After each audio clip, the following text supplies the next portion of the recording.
자, 그 다음에 이제 여러분들이, 이 뭐 프로그램을 만든다고 하면, 그걸 이제 바로 코딩을 시작하면 몇 날 며칠을 밤새도 보통 만들지 못하죠. 간단한 프로그램이 아닌 이상은.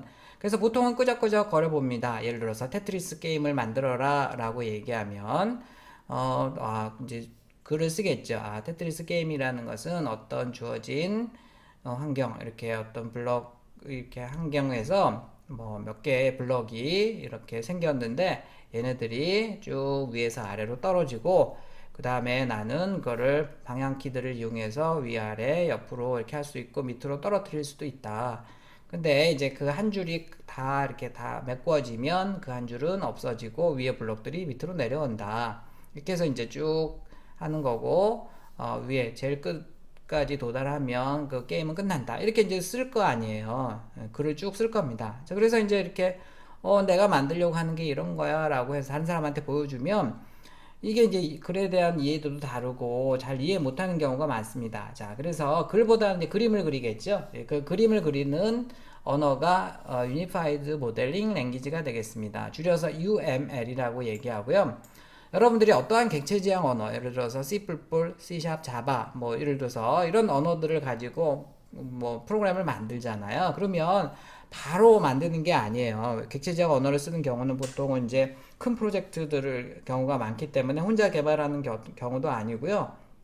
여러 사람이 개발한다 그러면 서로 통용이 돼야 되잖아요. 그래서 말로 하는 것도 있지만 당연히 그것들을 이제 그림으로 그립니다. 그래서 이 그림들이 나와야지 이 그림을 가지고 이걸로 이제 C++로 만듭시다. 자바로 만듭시다. C샵으로 만듭시다. 이렇게 이제 하는 거죠. 예를 들어서 이제 여러 개의 다이어그램들이 있는데 여러분들이 2학년 2학기나 3학년 1학기 때 이제 배울 수도 있는 그런 이제 과목인데요.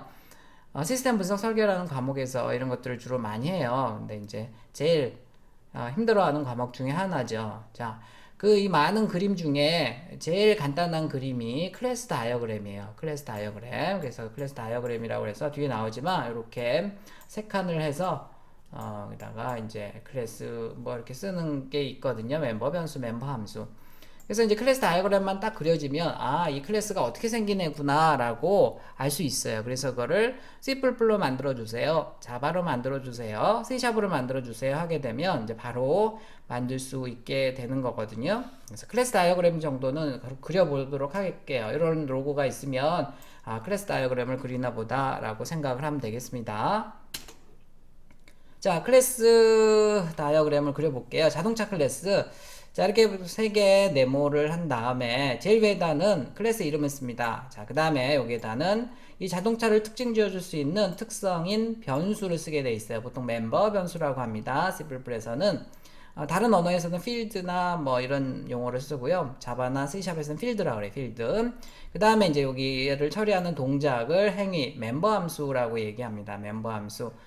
다른 언어에서는 대부분 다 메소드라고 얘기해요. 메소드. 근데 C++에서는 표준적으로 멤버 변수, 멤버 함수라고 하니까요.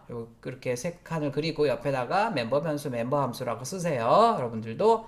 자, 제일 위에는 클래스 이름, 여기는 이 클래스의 특징에 해당하는 변수, 얘 특징에 해당하는 함수 이렇게 쓰고요.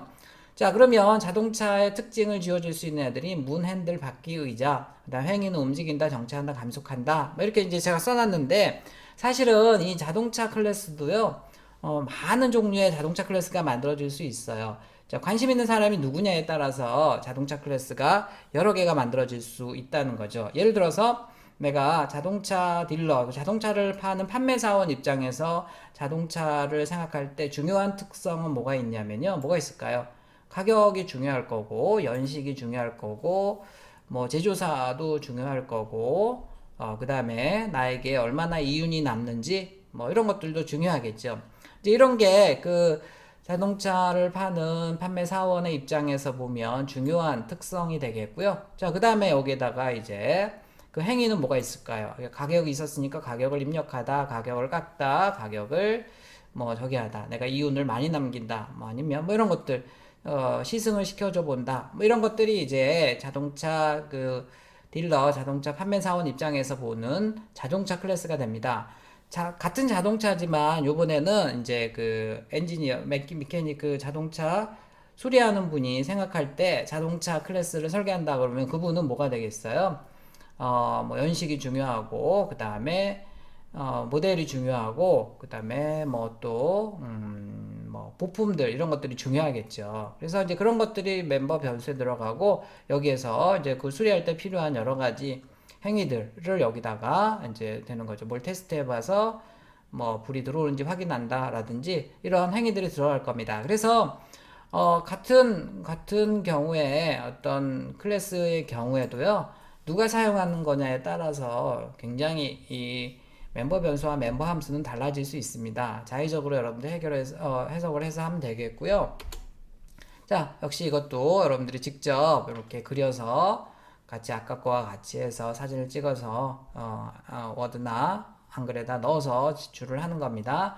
자, 클래스 다이어그램을 그려볼 건데 이 중에 두세 개만 하면 되겠습니다. 자, 이제 세 칸을 하고요. 옆에다가 변수 함수라고 한 번만 쓰면 되겠어요. 제일 위에다는 클래스 이름을 쓰는 거고 여기 클래스를 특징 줄 수 있는 변수 함수를 쓰면 되는 거라고 했습니다. 예를 들어서 사람을 한번 해볼까요? 사람을 하게 되면 이렇게 세 칸을 해서 사람이라고 하고 사람은 뭐가 있어요? 이름이 있고 키가 있고 몸무게가 있고 뭐 이 정도만 하겠습니다. 사는 곳이 있다고 하면 이렇게 쓰고요.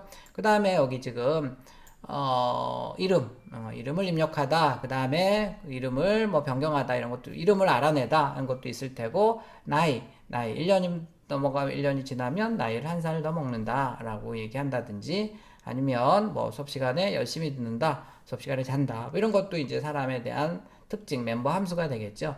그렇게 해서 쓰는 겁니다. 그래서 이렇게 구체적이지가 않죠. 사실 사람도 예를 들어서 내가 검속과 1학년 학생이라고 하면 조금 더 구체적으로 이 클래스를 만들 수가 있겠네요. 자, 여기서 이제 하는데 여러분들이 구체적이지 않다 그러면 여러분들 나름대로 문제를 만들어서 어쨌든 두세 개의 이런 그림들을 그려보면 되겠습니다.